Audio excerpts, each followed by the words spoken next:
welcome to Addicted to Murder.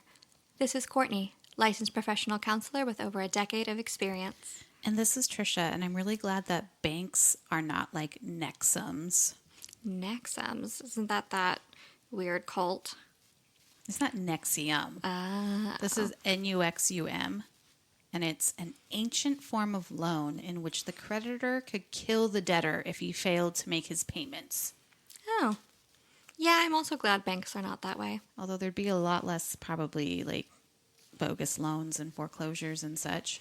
That's People true. took it very seriously. That's what true. happened. That's like old school loan shark justice right there. Definitely. Tony Soprano type of shit. Right. Or like almost like biblical Old Testament stuff. Did you watch The Sopranos? I watched some of it. You didn't get into it? It's violent. Yeah. I was a little too young when it was out, originally. So then I think I just sort of missed it. I love mafia stuff. I think it's fascinating. And one of these days we'll do something on some mob person. Probably. But all of the, especially there's so many good movies that are based on true stories. You know, That's true. Goodfellas or Donnie Brasco or. Right. Not The Godfather. Although I did watch the, they did a Netflix documentary, not documentary, but a mini series on the trouble they had with The Godfather making it. Because I guess it was a big controversy. Interesting. The mafia did not like that being portrayed that way. Frank Sinatra had issues with it and everything. Oh, I can't remember what it's called, but it was really good. Okay. I think I know what you're talking about, but I don't know what it's called either. Yeah, shoot. It'll come to me. But anyways. Interesting. We're back after our hiatus. We are. Thank you for being patient with us. We needed that little break. Yes. While we were on break, Courtney and I went to the Newport Wine and Seafood Festival. Which was super fun. Ate lots of crab. Got away for the weekend, and it was actually nice.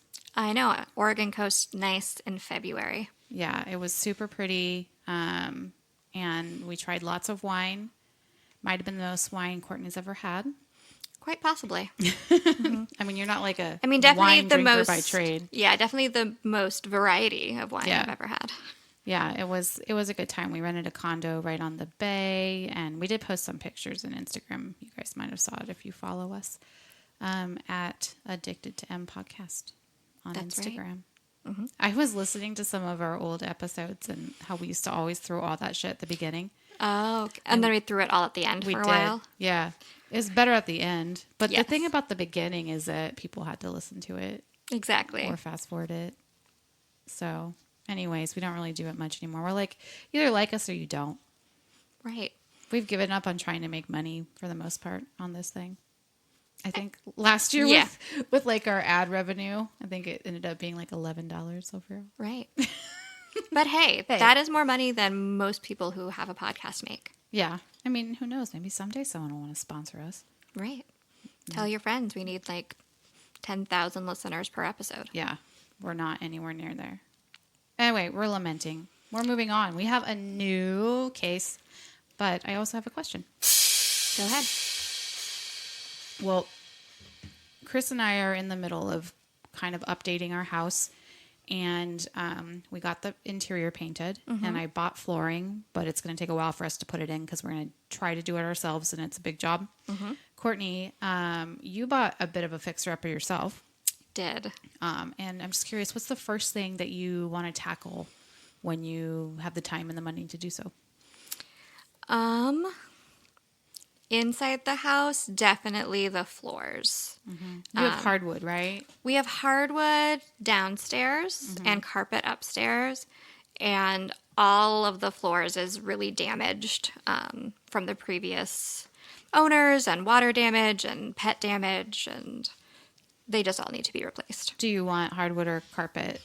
Hardwood. Okay. Yeah. Carpet is, I get that. Carpet is so much cheaper, and they install it for free. Right.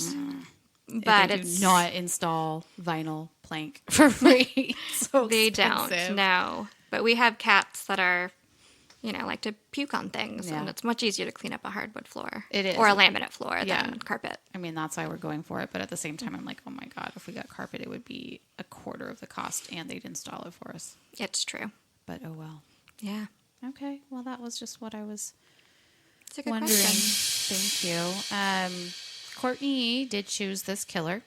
I did. And you said you just sort of you knew the name, but you didn't really know much about it. So Right. Yeah, I'd heard the name before, thrown around, but didn't know the story. okay. And I think I heard of his moniker, not his name, but anyways. So it is Paul John Knowles, or the Casanova Killer.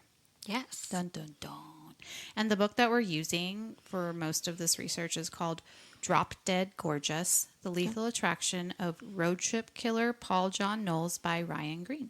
It's Drop Dead Dangerous. Oh, shit. That is what it says.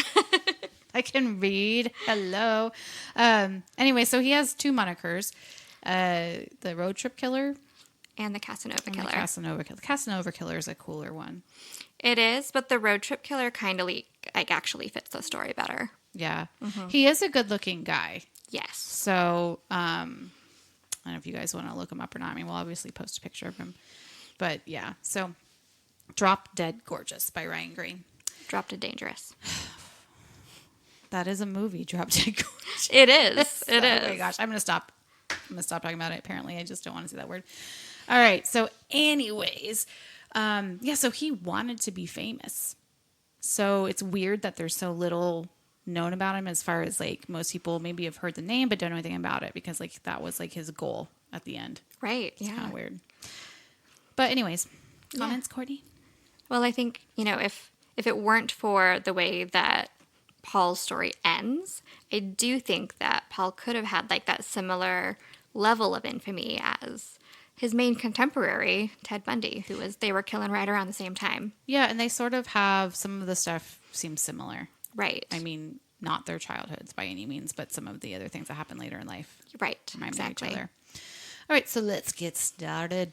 Paul John Knowles was born in Orlando, Florida on April 25th, 1946, and he would later claim that, quote, being born was the worst mistake he ever made. He's slightly melodramatic. He's very nihilistic. There you go. He was a troublemaker from the get-go. He had 4 siblings, and they lived in a small apartment. Paul also claimed that he felt that his parents loved him, but they didn't really pay attention to him, and they didn't take care of the kids that they had produced. So they were pretty much neglected. They weren't clean, they weren't fed properly, and they kind of did whatever they wanted to do. So it was almost like after they were babies, their parents were over them. And that sort of reminds me a little bit about of Diane Downs. What do you think, Courtney? I think many people focus on like physical and sexual abuse, and while those things are awful, the most impactful kind of child abuse is actually neglect, and that's backed up by research. When children experience physical neglect, like not having adequate food or safe shelter, not only do they learn to resort to desperate measures to get those needs met, but their brain development can actually be impacted by like lack of proper nutrition. And then emotional neglect leaves lasting marks on children regarding their ability to form healthy attachments to others, learn empathy, and learn how to solve problems. And we know that not having empathy is a bad thing, Yes. at least for others. It is. Maybe not so much for the person. So naturally the kids sort of learned their morals, so to speak, on the street. This led them to being truant.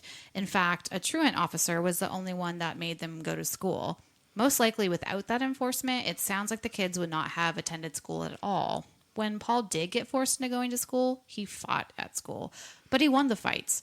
And his brother speculated that was due to the violence he experienced at home, and perhaps also what he experienced on the streets. Paul's father was a harsh disciplinarian. All of the children suffered the wrath of their father, but for whatever reason, Paul got the brunt of the beatings. Paul did steal to feed himself and his siblings, and he grew to be defiant. He didn't listen to any authority figures. Maybe it was rebellion against his father's treatment. I don't know. I guess father and son fought nearly every day, and he was beaten with a belt, and he even got a broken nose one time from his father. Courtney, why do you think some parents single out a single child to be the main punching bag? Can you also talk a little bit more about what this type of physical abuse can do to a child? We need a refresher. So often in families, especially dysfunctional ones, people tend to fall into specific roles. And one of the roles that children can fall into is that of the scapegoat. So the scapegoated child is singled out as the one causing the problems and taking the blame for pretty much any problem in the family, even though that's obviously not the case. And sometimes, unconsciously, a child may accept being in this role as a way of protecting younger or weaker siblings from abuse. So I wonder if, Paul, as the oldest, maybe took that on to protect his siblings a little bit. And then as for the impact of physical abuse at the hands of a parent, it can do a lot of damage, as we know. Children who are physically abused often experience low self-worth, fear and resentment of authority figures, and learn that violence is an appropriate response to anger or a way to gain power. Well, at one time, Paul got busted by the cops after he stole a bike from another kid. And this actually resulted in a fine that was given to his parents. And this was not well received by his father. In fact, he disowned Paul at this point because Paul had cost him money, and that was not okay. So, Courtney, I have to ask if you know how this works or if you've ever worked with a kid that has been disowned at a young age. It seems like a criminal offense to abandon your kids, basically. And I realize this was long ago, but do you have any experience with this?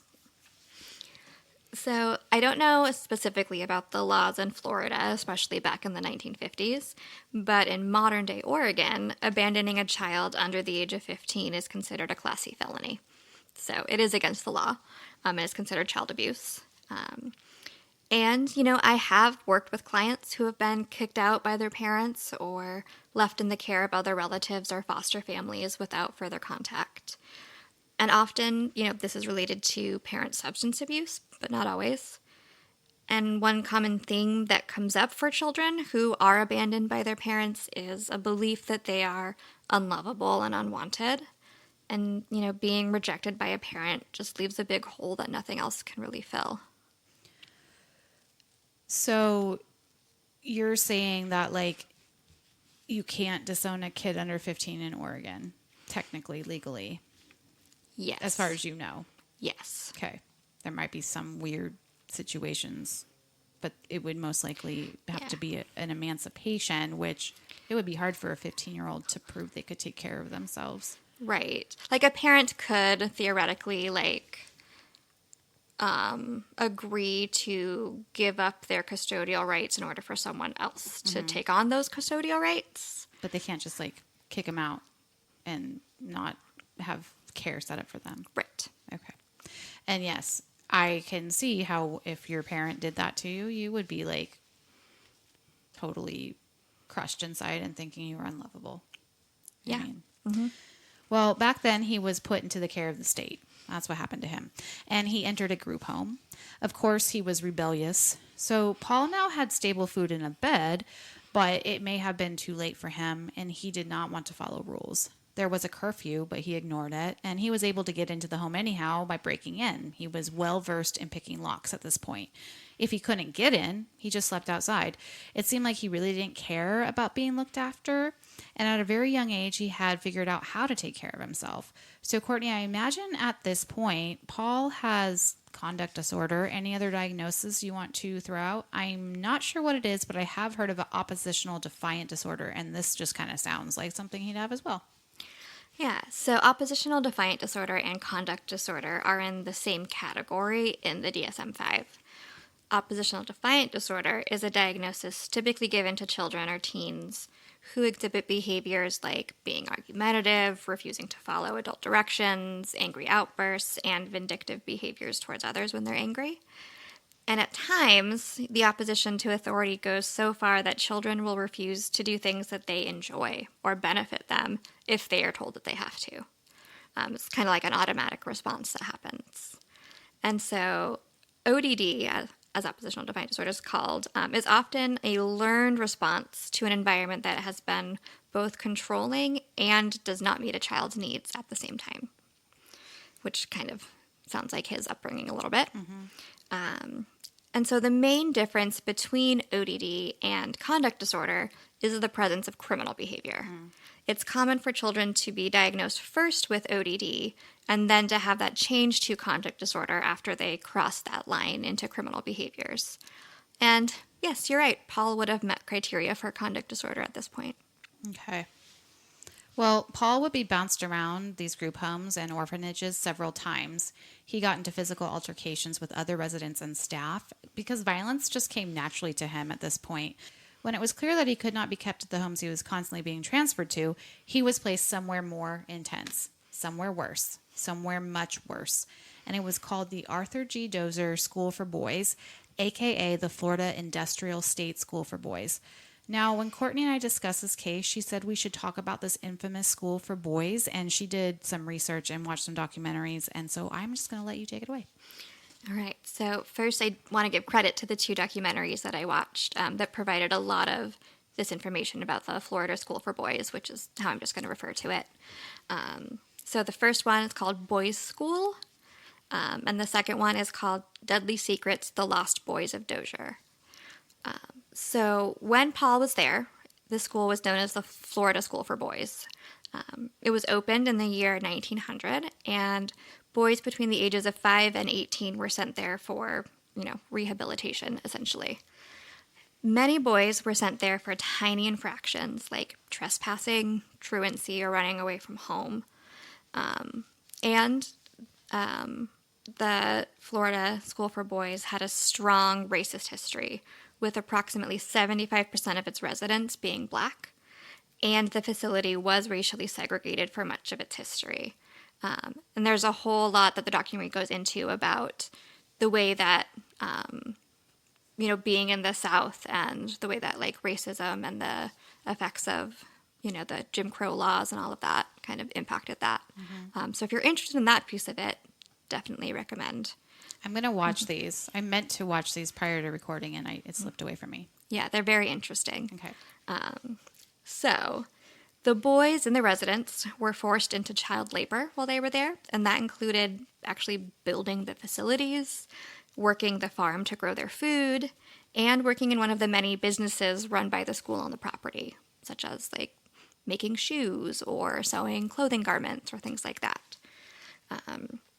There were reports of mistreatment and abuse throughout the school's tenure, but the most severe abuse seemed to have take place during the 1950s and 1960s. Was that when he was there, right? That is when he was there, yep. During this time, the boys were subjected to severe beatings with wooden and leather paddles. One survivor recalled a time when he received 150 lashes with a paddle, resulting in bruises, cuts, and a broken tailbone. Survivor. That's what they're calling them. 100%. Not former inmate or whatever. Nope, these were children, right? And so these beatings reportedly happened in a notorious building on the campus known as the White House. Survivors also report being taken to a basement referred to as the, quote, rape room, where they would be gang raped by staff. And remember, these are boys that are mostly between the ages of 10 and 16. And oftentimes they were receiving these punishments for talking back, for, not doing their schoolwork properly, for cursing. Very small infractions would lead to these pretty intense beatings. And rapes, right. And often kids would be kind of pulled out of their beds in the middle of the night and dragged into the White House, sometimes not even knowing what it was for. So children who tried to run away from the facility were chased by staff who would shoot at them with shotguns as if they were prisoners. Mm-hmm. And, several kids did get shot and died trying to run away from the place. And so looking at the history, while the real number, I imagine, is much, much higher, during its history, the Florida School for Boys had reported 31 reported student deaths. And they had a little cemetery on the campus where they were buried. Mm-hmm. But then when the school was investigated after its closure, they actually found 55 graves. And they used ground-penetrating radar to find those. And most of these graves were unmarked, and we didn't know who was in them. And so if you watch the Deadly Secrets documentary, it's actually about the woman, I think she's an anthropologist at University of Florida, that is working to identify these boys using genetic genealogy and things like that. That's just an aside. So, legally, physical and corporal punishment was banned at the school in the late 1960s. But there was continued to be report of abuse and mistreatment all the way up until the school was finally closed in 2011, which is not that long ago. Right. No, 13 years ago. Am I doing my math right? Right. I couldn't read today, so. So I want to just say that this book that we're using, a lot of it is from like Paul's perspective and stuff. So we're going to talk about a little bit what he said happened at the school, but it can't totally be verified. But again, the school obviously was not telling the truth about what was happening anyway. So we'll just go with that. He was telling the truth at this point. Yeah, and that's what we got to do. And his story matches a lot of what, the survivors that have come forward now report. Yeah. So based on the book, the average stay at this school was 6 months. Paul was there for 3 years, from ages 15 to 18. He suffered horrific abuse that must have warped his already combative and traumatized mind. To iterate further how ghastly the school was, his final year in the school, 1/3 of the boys that were enrolled either went missing or they died. So that's 33.3% of a reform school's population was never heard from again, either by death or just simply vanishing. What the actual fuck? I think we can surmise that Paul may have been feeling extremely tough and street smart to keep himself alive in the school. It was perhaps a superhuman feat being still living as a resident who stayed 5 times longer than the average kid. Courtney, what must have happened to Paul's mind and soul when he was finally released at age 18? What was released onto the world? So, like we said earlier, Paul was at the FSB during the time of the most severe abuse that was recorded. And in order to survive, Paul had to find a way to separate himself from the pain, likely through dissociating. And by the time he was released, he was completely desensitized to violence and pain. It didn't affect him anymore. There was no hope of living a life without pain and suffering for him. He would have been so broken down by being told over and over that he was worthless and unloved, and broken down by the constant abuse. And, when it came to making bad choices after he left there, there's no consequence that could possibly be worse than he had already experienced. So there was nothing to lose. And that's a scary place for the rest of us. Right. For someone to be. Yeah, he has no fear. There's nothing for him to lose because he's already lost everything. Yeah, he has no family that seems to care about him. Nope. He ended up at this school ultimately because they discarded him. Exactly. They threw him away. Right. And whether or not his parents realized what would happen to him, I don't know. But he was a kid and he had no choice but to go to this school. Right. And anyhow. All right. So now we have a severely fucked up young adult who was probably institutionalized and has no concept of morality or what love feels like. And basically, he was dropped off on the street with nothing. Like, he didn't even know it was his 18th birthday. And as soon as he turned 18 and the state stopped paying for his upkeep, so to speak, they dropped him off just on the street, no money, nothing. He didn't know what to do. He was waiting to be yelled at, beat, worse, whatever. And when he realized that wasn't going to happen, he had another problem. Like, what does he do with his freedom? So he just started to walk. He had no money, but he could remedy that. Remember, he was good at picking locks and breaking into houses, so that's what he did. He would rob people when they were not at home. Now, he didn't hurt anyone. He just got what he needed to get by. Sometimes he would steal a car when he felt like he overstayed his welcome in town. So in the book somewhere it said he learned how to drive when he was like 12 or 13, something like that. So he would drive that car until it ran out of gas, and then he'd ditch it and steal another. Sometimes he'd rob a house. Sometimes he'd pick pockets. He would hit up pawn shops and just kind of aimlessly move from place to place. Paul at this time started to hook up with women. He was a good-looking guy. I'm assuming that's how he got his moniker, the Casanova Killer. Anyways, his good looks warranted him unwarranted attention from the staff and other residents at Dozier. That sounds weird. That sentence was weird. Basically, what I'm trying to say is while he was at Dozier, he was a good-looking guy, so that got him extra, I guess, rape attention from the staff at Dozier. He was targeted more. Yeah. So at this point, because he was a good-looking guy, he was getting with the women, his confidence was growing.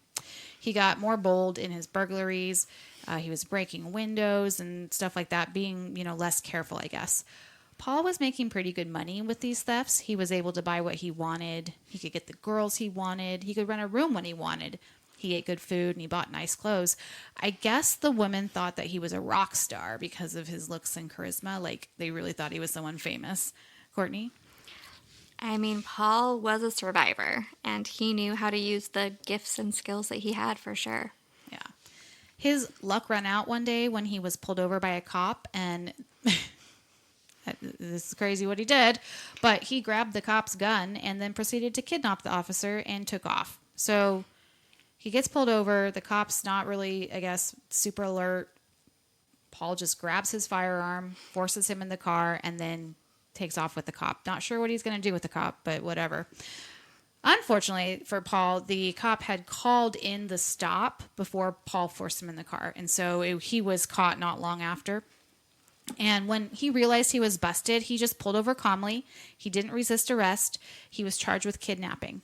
And due to the fact that he was able to grab a service weapon from an officer and then force him into the car, the arrest was kept quiet. And I imagine it was because it was maybe humiliating to the police department, So due to this, he actually didn't spend that much time in jail. He was put into a low security prison because they didn't want him in a maximum security prison in case he told the other prisoners what he did and how he did it. So Courtney, this was his first criminal act as an adult for which he was caught. Anything you want to comment on? I imagine it maybe came as a bit of a surprise when he got caught, as he'd been so successful in getting away with his crimes for so long. But then again, his resignation and acceptance during his arrest speaks to the conditioning he had from the Florida School for Boys. Yeah. Him not being combative in that situation, I wonder if that was kind of beaten out of him. The authority figure standing up to him. Do you know what I mean? That idea of resistance is futile. Yeah. If you resist, it's just going to be worse for you. Yeah. Because we'll see that's a trend where he just doesn't put up a fight for the most part. So anyhow, compared to his time at Dozier or the Florida School for Boys, this prison or jail was paradise. He was expecting to be beaten and raped and forced to do things were unspeakable, and that is not what he experienced. He was in for a few months, and then he was released. When he was released, he promptly broke into a house, burglarized, and stole a car. He then left the town ASAP before that crime could be connected to him. So over the next few years, Paul would continue his criminal life, and he would occasionally get picked up by the police for his petty crimes and do some time in a local jail. At this time, his crimes were still nonviolent offenses. Back then, computers didn't really exist to do much of so the cops couldn't totally see his full record. So he was treated pretty well, all things considered. He was very personable, and the police seemed to like him for the most part. In 1970, though, things began to change. His crime started to escalate, and in 1971, he burglarized a home and actually tied up the resident. This got him 3 years in the slammer. He was sentenced to hard labor. A year into his sentence, he created himself a lock-picking kit and opened his cell door with it, and he just walked out of that camp. The guards didn't realize he was missing for hours. By the time he had hiked far away from the prison and found himself a car, clothes, and some cash was when they figured it out. And he did get caught, but it was because they threw up roadblocks, and he, as usual, didn't put up a fight. At this point in his criminal career, he was now being seen more of a dangerous person, and the police were not quite as friendly to him. Courtney? Like many of the serial killers that we've discussed, Paul was charming, charismatic, good-looking, and intelligent. And so these traits mixed together with a criminal mind can be a very dangerous combination. So the guards wanted to break Paul. He wasn't combative, but he also didn't give a shit about anything. So they really couldn't get him to do what they wanted because there was nothing they could do to him or take away from him to get him to do what they wanted him to do. So Right. He'd already had the worst done. yeah. Anyways, he was just apathetic to everyone. So, anyways, they figured out something though when they started this pen pal program, and he found a person in this pen pal program that he came to care very much about. So that was something that he actually cared about, and then the police could, or the cops, or excuse me, the guards could manipulate him to change his behavior and all this stuff. So, like, if he did something bad, they would withhold his mail. And that just made him do what he was told. He became a really good prisoner. And one of the pen pals stuck out through this program, and her name was Angela Kovic. And this is where the real trouble begins. But this is also where we're going to end. Right. Yeah. Big turning point for him. Yep. She is like Ted Bundy's college girlfriend. Yes. That's what I have in my mind. Kind of a similar thing. Mm-hmm. Yeah. Yeah. The catalyst sort Yep. of for it all. Yep. And that's one of the things that remind me of Ted Bundy. But anyways, we'll talk more about this next time. We will. All right. Anything you can say? Nope. I feel good. All right. Well, thanks everyone for listening, and we'll see you next Tuesday. Bye. Bye.